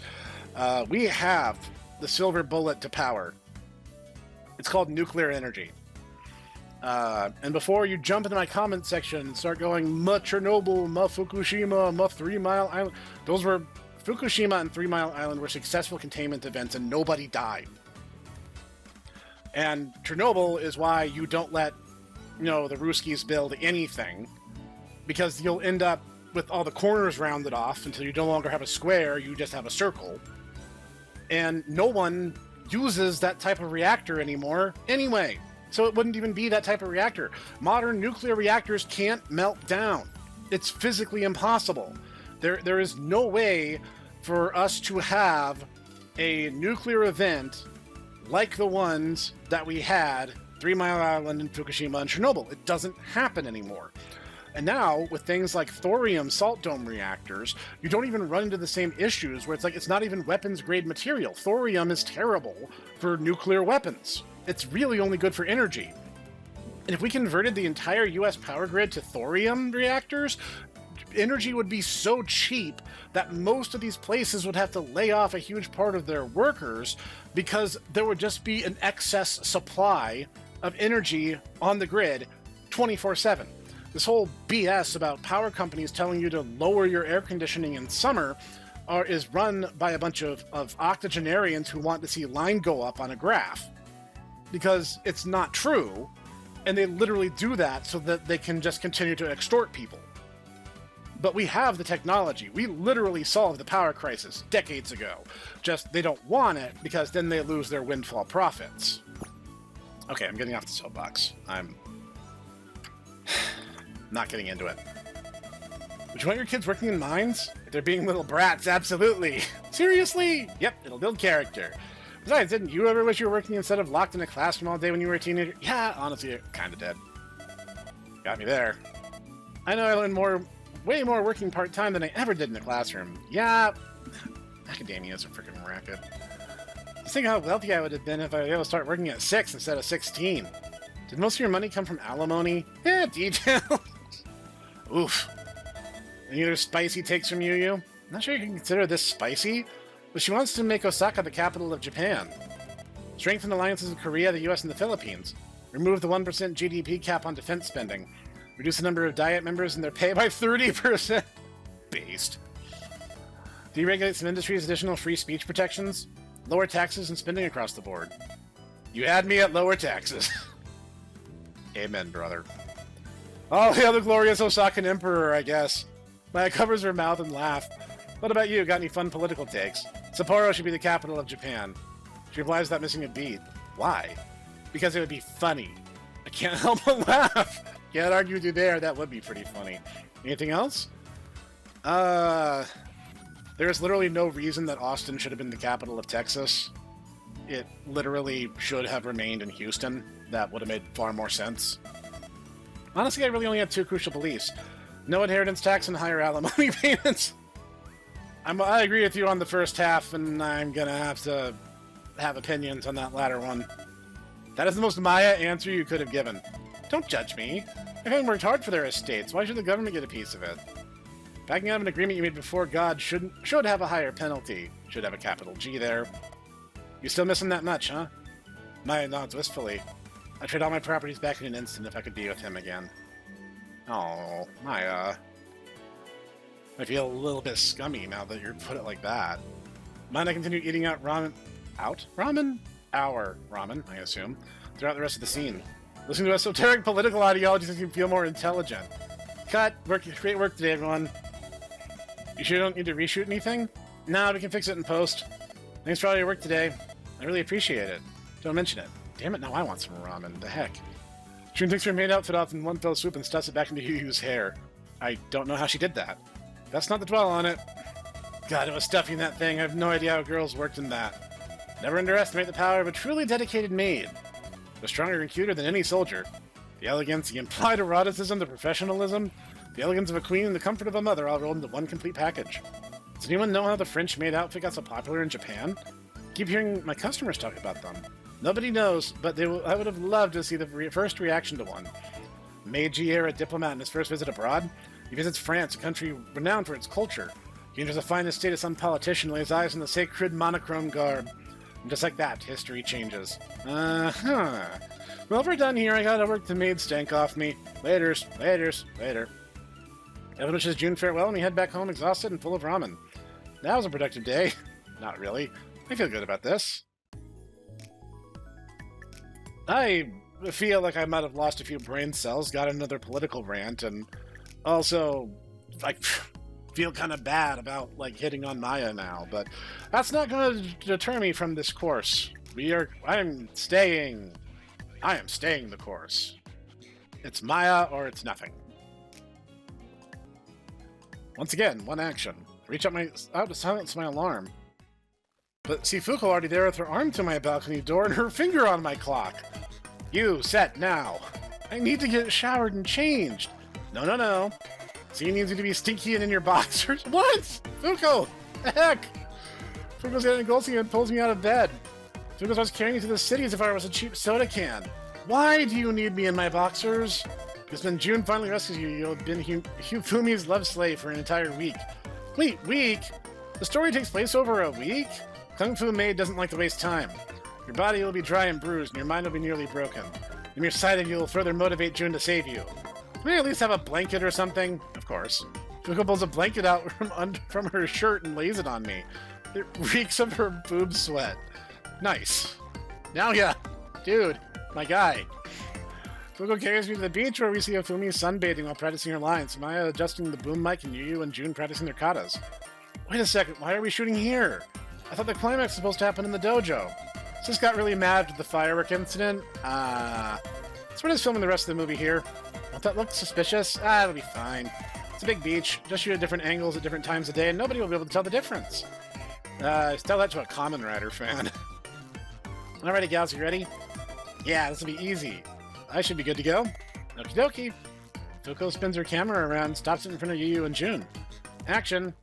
June and Yu start doing some katas on the sand. Kicks, punches, blocks. It's all in the mind.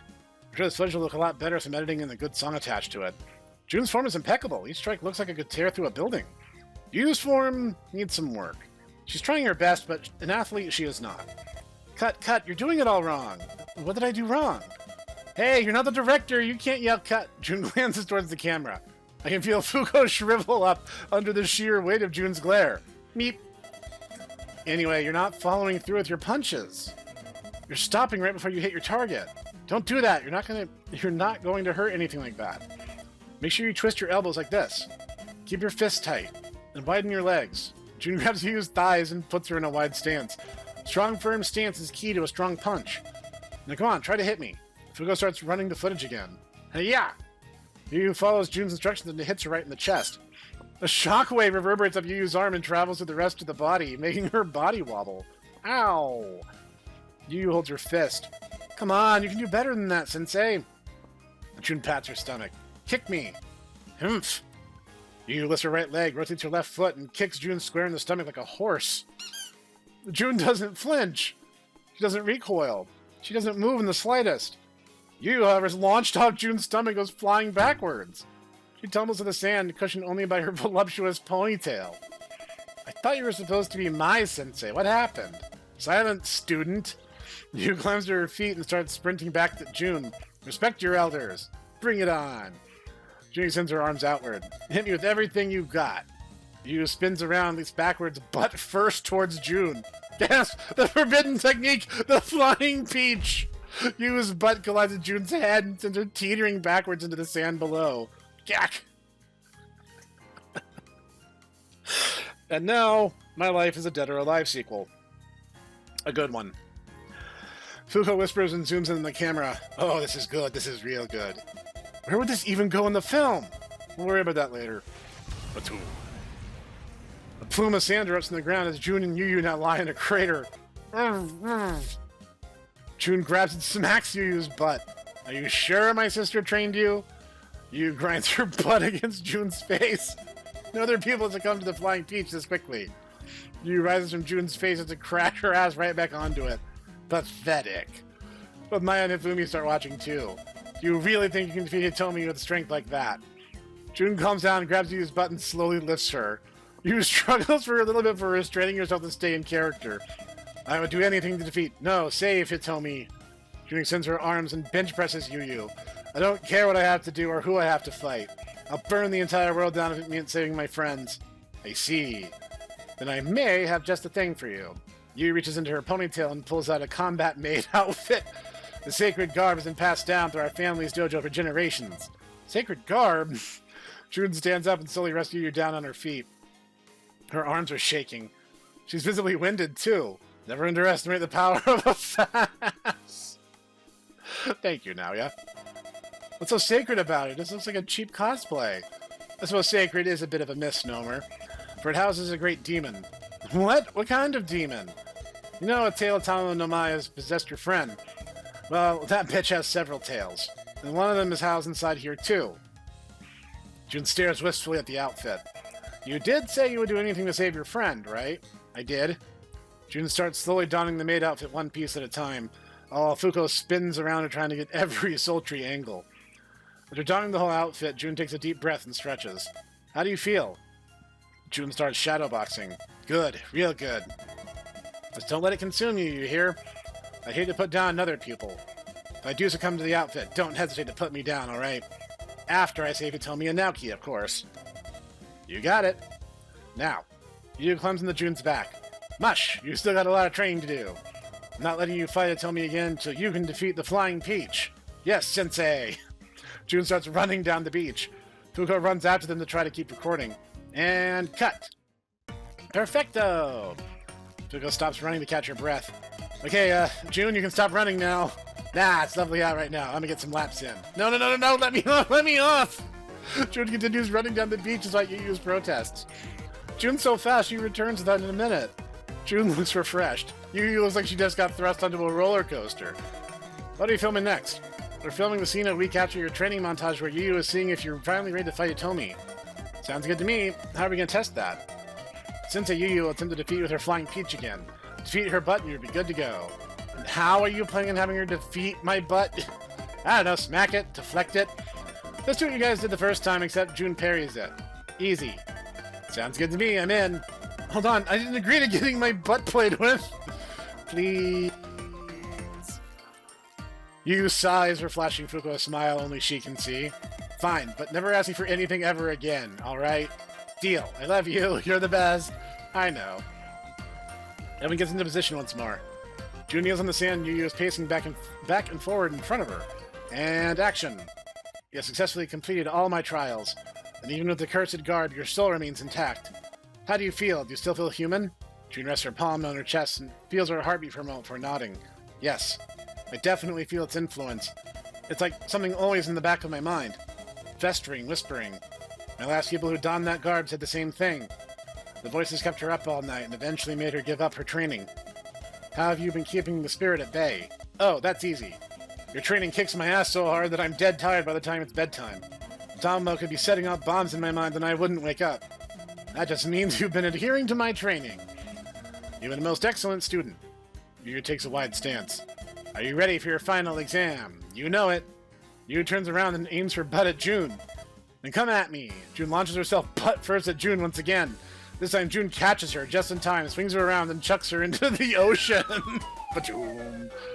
Massive pillar of water erupts from the ocean and dampens the entire vicinity. Oh, you have grown, but I'm not giving up just yet. Yu rises out of the sea and starts running towards June. Hi-ya! She starts turning around again. June takes a stance in preparation for another Flying Peach. Thwack. But it never comes. Instead, Yu just uses her own wet hair as a whip. Her once silky, fluffy forest has become a dense, harsh, and heavy seawater. Ah! June lets out an unusually breathy and high-pitched yelp. Hair hurricane! Yu keeps spinning around and around, beginning to bludgeon June with her ponytail. June tries to block, parry, and grab the ponytail, but it keeps slipping through her fingers. Sand and seawater spatter June with each thwack, causing some sand to even get in her eyes. Da-da-da-da-da! June winces and grits her teeth, but continues fighting the ponytail as if it were a hydra. Each time she grabs a fistful of hair, numerous other strands strike at her. Slippery little... June jumps up and grabs Yu's hair tie. Uh-oh. June clenches the hair tie with all her might and starts swinging Yu around like a hammer. Whoa, whoa, whoa, whoa! Fuko and Maya back away so that Yu doesn't bonk into them. So long! June lets go of Yu and throws her into the ocean. Ba-doom. Another, much larger plume of water shoots from the ocean. Almost looks like a bomb test. Everyone on the beach waits for you to return with bated breath. That looked like it really hurt. But thankfully you returns within a minute looking like a seaweed kaiju. You have passed with flying colors. I've never been more proud. You're free to leave, exercise autonomy, and free your boyfriend from her clutches. Thank you, Master. June bows. I'll make you proud. June turns to leave. Hold on there. He grabs June's shoulder and turns her around. Something wrong? I need to give you another cursed treasure. You hold June close and whisper something into her ear. June's eyes widen for a moment for nodding. Thank you. I promise I'll put it to good use. Good. Now, go. And let the legend come back to life.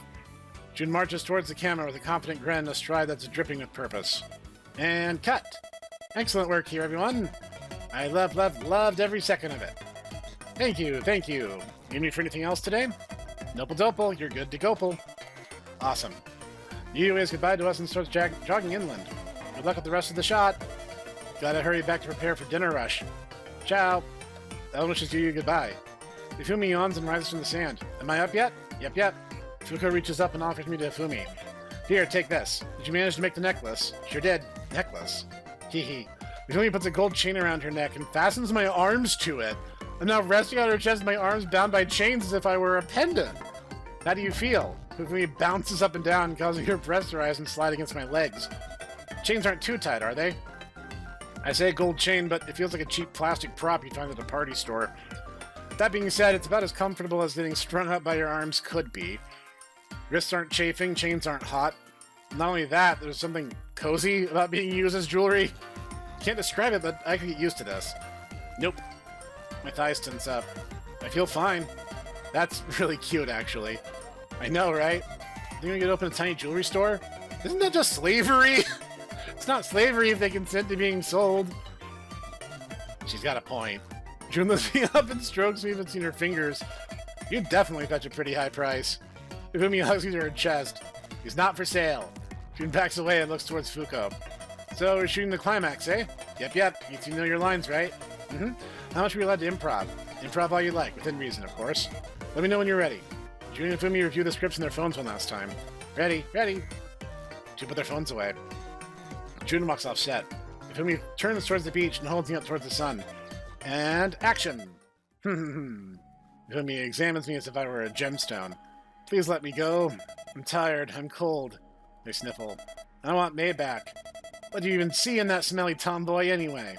Do you realize how much I've done for you? How much I've changed for you? What does she have that I don't? Determination. Oh? Ifumi lets go of me and turns around. You lived, huh? A pleasant surprise. That just means I get to beat you into the dirt again. The two start walking around each other. What's that get-up, by the way? Did you just get off shift? Yeah, don't you recognize it? One of your tails is trapped in here. No, it isn't. I can't feel any of my energy coming from it. What? June looks down at her hands. Then this is just a plain old maid outfit. Whoever gave you that sold you out. No, that can't be! Master would never do that! You would definitely do that. But she did, all because I told her to. Your eating habits, training habits. I know everything you've done the last week, all thanks to her. You're lying. Master would never side with the likes of you. Oh, but she did. Wouldn't be the first time either. Shut up. Quit trying to psych me out. June rushes towards Ifumi and punches her boob. Her entire chest ripples with the impact tossing me around between her breasts. Ifumi remains still with her arms at her side. Is that all? Humph. June punches Ifumi's boobs over and over and over again. Her punches start slow but quickly accelerate into a flurry faster than my eyes can follow. Yet Ifumi still remains as a statue. She continues looking at June with a serene, smug face. She doesn't wince, she doesn't flinch. She doesn't budge an inch. She is immovable. June stops punching and looks at Ifumi's chest for a moment. Any bruising she's sustained quickly heals away. Ifumi's chest becomes spotless once again. Why won't you die? Kaiju blood, son! Damn it. Really? Metal Gear Rising Revengeance. You know, the one good Metal Gear game. Ifumi flexes. Makes my body harden in response to physical trauma. I love this game. You can't hurt me. Yeah! June goes into resume her flurry. Ifumi counters with a vicious lariat to the throat. June falls backwards and clutches her throat. Her reaction is too genuine, too sudden. That was improvised. Where did Ifumi learn to throw a lariat like that? Ifumi follows up her lariat by trying to stomp on Jun's stomach. Jun rolls out of the way, pushes herself off the ground, and lands a fierce drop against Ifumi's stomach. Gih! Ifumi stumbles backwards a little bit to catch her breath. Cheeky little bitch. Ifumi and Jun start throwing a flurry of punches and kicks at each other. The script says I'm supposed to say something to break Ifumi's attention, but it doesn't say what. I need to think of something. Oh boy. Be a silly little boy, emotionally manipulate Ifumi. Propose to Ifumi. I feel like that one will get me pitched head first into the sand like a javelin. I think emotionally manipulating her kind of makes the most sense. Hitomi, I groan in pain. What is it? Mommy's busy right now. You're hurting me. I lie. Ifumi stumbles as sadness cascades across her face. Now, May! Eh? Emotionally manipulating Ifumi makes me feel more charismatic. Yeah! Ifumi's distracted. Jun reaches forward and tears me off Ifumi's chest. Got you. Welcome back, buddy. Jun gives me a quick kiss and hugs me against her cheek. I missed you more than... Stay focused! Eh? Humph! Ifumi jumps forward and lands a headbutt square in Jun's stomach. Jun goes sliding backwards across the sand. She only stops once the back of her head hits a palm tree. Gah! Jun groans, but keeps me held to her chest to protect me from the impact. May! May! I'm fine. Jun quickly applies some ketchup on her lower lip. You need to run. Forget about me. Save yourself. Nah, I don't want to live without you. Ifumi draws close with every step, cracking her knuckles and giggling to herself. I'm going to enjoy this. I can't wait to see you. Jun pulls a hand cannon out of her skirt and aims it at Ifumi. I say cannon, but it looks like small and cheaply made. Probably just shoots out a tennis baller. No. Click. Jun pulls the trigger and shoots a rocket at Ifumi. 3 seconds pass and the rocket collides with Ifumi and explodes, covering the vicinity in a cloud of hot smoke. And cut. Fuko claps. That's a wrap, everybody. When the smoke clears, I see Jun already changed out of her maid outfit. Ifumi covered head to toe in soot. You okay, Ifumi? Jun gets up and approaches Ifumi. Ifumi blinks twice for shaking herself off. Her skin looks a little red for a few seconds, but returns to a healthy hue almost immediately. Yep. Did I hurt you at all? Yeah, you might have tickled me a little. Jun pats Ifumi on the back. The two turn to Fuko. So, how long until this masterpiece is finished? I should need only 1 week to edit everything we filmed this weekend. We shall have a watch party next weekend. Prepare yourselves for absolute cinema. I love you all. Come, my sound engineer. Destiny awaits. Fuko and Maya return inland, leaving me on the beach with Ifumi and Jun. So, want to get some pizza? Took the words right out of my mouth. The three of us spend the rest of the day eating pizza and critiquing our performances. Well, it sounds like we know exactly what's going to happen, so we might as well just rest up and prepare ourselves for the next event. Yep, I was right. We all gathered at Maya's for a Gold Master watch party. I'm not sure how Fuko managed to edit everything together in just 1 week. You'd be surprised what you can do under pressure. This is either going to be really good, really bad, or both. I sincerely hope it's both. Everyone's snacking and having a good time. Feels like a regular hangout at Maya's until Fuko taps her glass with a spoon. Attention! Everyone falls silent as Fuko raises the thumb drive to the ceiling. I have in my hand a copy of the Gold Master of our first movie, Kung Fu Maid. Everyone gives Fuko a little golf clap. Please, ladies, hold your applause. I should not be happier with my directorial debut. The director is only as competent as her crew, and I couldn't have asked for a better crew. All of you showed up on time and were incredibly professional. And even your bloopers were hilarious, which is just icing on the cake. You guys are all wonderful. Fuko puts her thumb drive into her laptop and connects her laptop to the TV. Bask in our glory! Fuko hits the play button. The movie opens the montage of Jun and Ifumi training on the beach as credits flash across the screen. Director, Fuko Yugiri. Producer, Fuko Yugiri. Writer, Fuko Yugiri. Cinematography, Fuko Yugiri. Costume design, Fuko Yugiri. Original concept, Fuko Yugiri. Makeup artist, Ifumi Goji. Sound engineer, Maya Pochikoto. Catering, Yu Yugiri. Set designer, Yugiri Ramen. Eat here, it's really good. Special thanks, Fuko Yugiri and Yu Yugiri. Jun and Ifumi start to spar on the beach, but it's a lighthearted affair. There's almost play fighting more than actual sparring. The credits end with Ifumi knocking Jun over, then tackling her to the ground with a hug. They both laugh and hold each other close as the credits come to a close and the movie starts proper with Jun waking up with me on her chest. Wow, the sound mixing is way better than I thought it'd be. We're louder than the background music and way louder than the environmental noise. Everything's really clear, too. It's honestly mixed better than most real movies nowadays. movie progresses with the dojo scene. Ass shot, boob shot, ass shot. It's not front and center. Whatever the movie's on screen, there's always a copious amount of ass or cleavage. Not complaining, mind you. It's not just hers either. There's a 20-second spanning shot of June's sweaty abs and a shot of Yu's butt that takes up half the screen when she bows to Ifumi. Ifumi's always shot at a weird angle. Dutch angle, worm's eye view, bird's eye view, POV view. The unique angles Fuko decided to use really give the film an avant-garde vibe. Is Fuko secretly just like the female perverted version of Sam Raimi? Is that what I'm taking from this? It's like Fuko wanted to record every angle of Ifumi's chest. Cinematography is pretty unintrusive up until this point. Maybe a little flat in some scenes, but reliable and readable. When Ifumi's on screen, I start to get disoriented. Feels like Ifumi's mere presence is warping reality in the film around herself, which I must say establishes her character in the film perfectly. When she first enters the dojo, the screen flips, rotates, and stretches in various ways. A negative filter engulfs the screen and only gets more intense as Ifumi approaches June. It takes her a whole 5 minutes to walk from one end of the dojo to the other. All the while, every digital effect and filter known to man assaults the senses. I'm going into sensory overload. I'm getting anxious just looking at it. Feels like the film got possessed. When Ifumi puts her hand on June, there's a pulse sound effect and the cinematography returns to normal. Watch the rest of the movie and wow, there's a lot of boobs. This is big, beautiful women, in case you forgot now, yeah? Not just boobs. Areola nipple outlines. The threat of nip slip is omnipresent. And much appreciated. Wait, never mind. Maya has her boobs out for half of her fight. That would be dangerous to all parties involved. I mean, Maya does a one single jumping jack, and she has black eyes and broken glasses. Nice. Filming the climactic battle, and I gotta say, fight editing is really solid. There's a lot of zoomed out shots showing June and Fumi's full bodies. Lots of fights and films have lots of shots that are too zoomed in and too fast where it makes it hard to follow any action. Those brawls just end up looking like sped up slap fights. Not here though. These fights feel real. Every strike has real impact to it. Well, I mean, you have someone who's basically invincible and someone who shrugs off all damage. I mean, you can kind of afford to rough up your stunt people in that case.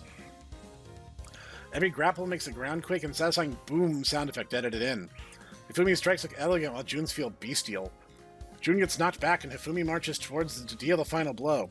June shoots Hifumi with a rocket and an explosion erupts and funky music starts playing as text scrolls upward on screen. Hitomi Goji, age 25, gave herself up to the authorities after the incident. She is now serving a life sentence. The film ends and the lights turn back on. Well, what did y'all think? It was interesting. What was your favorite part?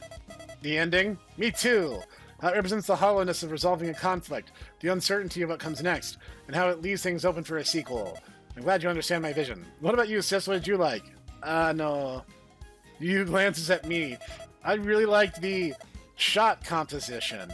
You can thank Maya for that. She taught me all I know about that. I thought some shots looked familiar. Fuko turns with June and Hifumi. What about you, my leading ladies? What did you think? Hifumi's clutching her stomach and struggling to breathe. Her face is red, her cheeks are wet with tears. Oh my god, I can't. Hifumi wheezes and claps like an asthmatic seal. My masterpiece has left her breathless. I couldn't be happier. What about you, June? I didn't really get it, but all the fights looked rad as hell. I'd watch it again. An outstanding success. Fuko looks down at me. What about you, mi amigo? 11 out of 10, best movie. Cinema will never be the same. I know it's wonderful. But are there any criticisms? Surely there must be something we can improve on in the sequel. You know, maybe we can slow the pace a tiny bit. I think the movie would have benefited from a slower pace and a longer runtime. Normally I like shorter movies, but I feel like everything was too dense here. I thought the characters barely got a chance to breathe. Maya nods. I agree, it definitely felt like the characters were mere vehicles for the story instead of the story being about the characters. There needed to be far more scenes of characters just hanging out and being themselves. Totally fair criticisms. This is a martial arts movie. It's more so focused on the fighting instead of characterization. But why not have both? Also a fair point. People don't go into kung fu movies for characters. They're watching to see people get punched and kicked really hard. How about we make different kinds of movie next time? I'm down. What kind? Rom-com, of course. That could work. It'd be a hell of a lot easier to film. Understanding the importance of character writing makes me feel more empathetic. Maya likes my suggestion. I feel closer to Maya now. That was a win, and I was just trying to be, civil. We spend the rest of the afternoon planning out our next big hit. I'll remember this day for the rest of my life. I never thought I could feel this happy. I'm glad I made it this far. All right, that ended up being a lot. Like a lot. That was like 4 events, and I'm still 2 hours into this. So, we are going to call it for now. Things are definitely, they're happening. I don't know if I'm doing it right, but I don't know. I think I'm making good progress. I think, I forget the exact numbers, but I know that we are nearing the charisma threshold for Maya, and empathy, I think we're about halfway, as I recall. I think it's 300 that Maya needs, but I can double check that. Anyway, this has been the Hipster Snek, and this has been Big Beautiful Women Giantess Dating Action. The link for the game is in every installment down in the description. You can go buy the game and play it for yourselves. Maybe you like a different girl more than I like Maya. So you guys can find out for yourselves.